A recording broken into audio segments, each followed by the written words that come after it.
તો ફરી એકવાર આપણે બેઠા છીએ પ્રાર્થનાનો સંદેશ સાંભળવા માટે અને એક નવી વાર્તા નવા વળાંક સાથે નવા સંદેશ સાથે. તો સંભળાવો. આજે મારે ગઈકાલની વાત ચાલુ રાખવી છે. શિક્ષણ વિષય. શિક્ષણ એવો વિષય છે કે એના વિશે ઘણો લાંબો વિચાર કરવાની જરૂર છે. મને યાદ છે કે 2005માં નવસારીને 3 પ્રાથમિક શાળાઓની સ્થાપના કરી. આમાંની એક શાળાની મારે આજે વાત કરવી છે. શાળા પાટણ જિલ્લામાં સ્વામી તાલુકાની અંદર આવેલી શાળા. એક બાળક આવ્યો છે નવો, એને અહીંયા બહુ ગમી ગયું છે, કારણ કે શાળામાં શિક્ષકને સાહેબ નથી કહેવાનું, શિક્ષકો પણ સફાઈ કરે છે. તમે મનમાં આવે તે બધા પ્રશ્નો પૂછી શકો છો વગર ડરે. જય ભીમ બોલે છે બધા.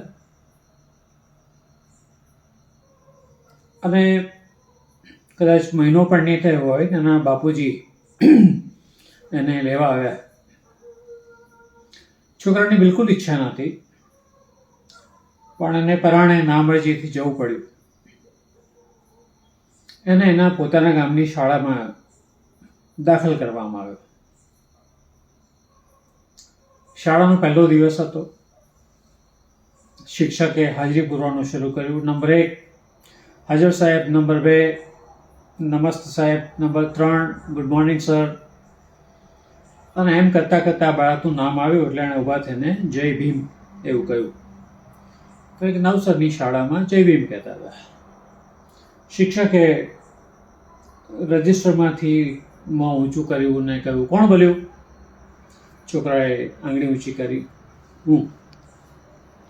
ત્યાં છોકરો નજીક આવ્યો એટલે જોરથી એક તમાચો એના મોં પર ફટકારવામાં આવ્યો.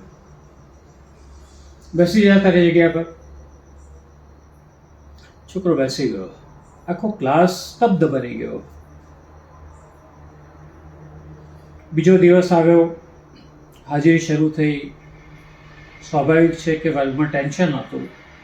આજે શું થશે? નંબર 1 હાજર સાહેબ, નંબર 2 નમસ્તે. છોકરાનો વારો આવ્યો. એણે હિંમતથી અડગ અવાજે કહ્યું જય ભીમ. એને તે દિવસે 2 તમાચા પડ્યા. ત્રીજા દિવસે બાળકે કહ્યું જય ભીમ. 3 તમાચા પડ્યા. ચોથા દિવસે એણે કહ્યું જય ભીમ. આજે શિક્ષકને ખબર ના પડી કે હું શું કરું. એના પોતાના માથાના વાળ ખેંચવા લાગ્યો કે હું આને શું કરું. એમ ગુસ્સામાં તમતમી ગયો શિક્ષક. ભાગ અહીંયા, હમણાં ને હમણાં તારા બાપને બોલાયેલા. છોકરો જાય છે.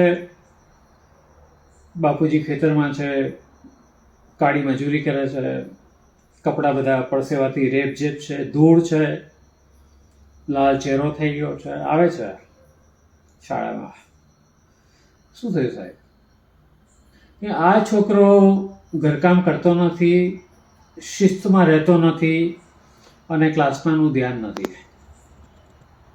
બાળકે શિક્ષકને અટકાવીને કહ્યું કે 1 મિનિટ સાહેબ, એ સાચું નથી કે હું ઘરકામ નથી કરતો.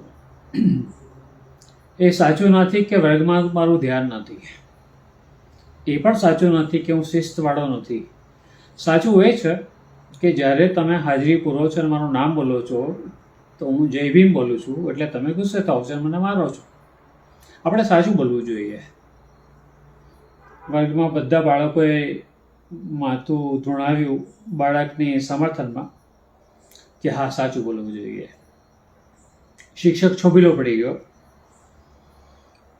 છોકરાનો બાપ કે સાહેબ, જય ભીમ કોઈ બોલે એમાં શું કોઈને તકલીફ હોવી જોઈએ?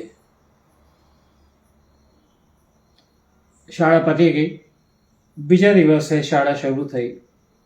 છોકરો બોલ્યો જય ભીમ, પણ એને માર ન પડે. એના પછીના દિવસે પણ જય ભીમ અને માર ના પડ્યો. અઠવાડિયા પછી બાળકોએ કુતૂહલથી જોયું, શિક્ષક આવે છે, એમના હાથમાં એક બહુ મોટું પડીકું છે. ધ્યાનથી જોવા લાગ્યા. શિક્ષકે ખોલ્યું,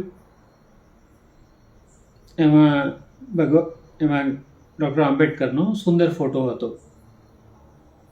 શિક્ષક ટેબલ પર ચડી ગયા, હથોડીને ખીલ્લી અને ડૉક્ટર આંબેડકરની પ્રતિમા દિવાલ ઉપર ટાંગી દીધી અને ભણાવવાનું શરૂ કર્યું. આ છેલ્લી ઘટનાની નવસર્જનને જાણ નહોતી, પણ બાળકને જય ભીમ બોલે છે માટેને માર પડે છે એ ખબર પડી.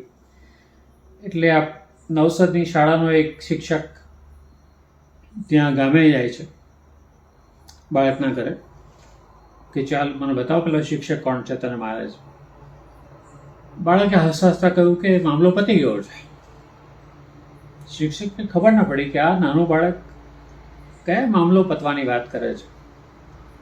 એટલે આ બાળક શિક્ષકને રવિવારનો દિવસ છે, શાળામાં લઈ જાય છે. એક બારી ખુલ્લી છે, એમાંથી બતાવે છે કે જુઓ બાબા સાહેબ આંબેડકરનો ફોટો આ શિક્ષકે લગાવ્યો તે. અને પછી તે બાળક નવસર્જનના શિક્ષકને પેલા શિક્ષકના ઘરે એના ગામમાં લઈ જાય છે. પેલો શિક્ષક ઊભો થાય છે, આવકાર આપે છે, પાણી આપે છે, બેસાડે છે અને કહે છે કે આ બાળક બોલે છે 100% સાચું બોલે છે.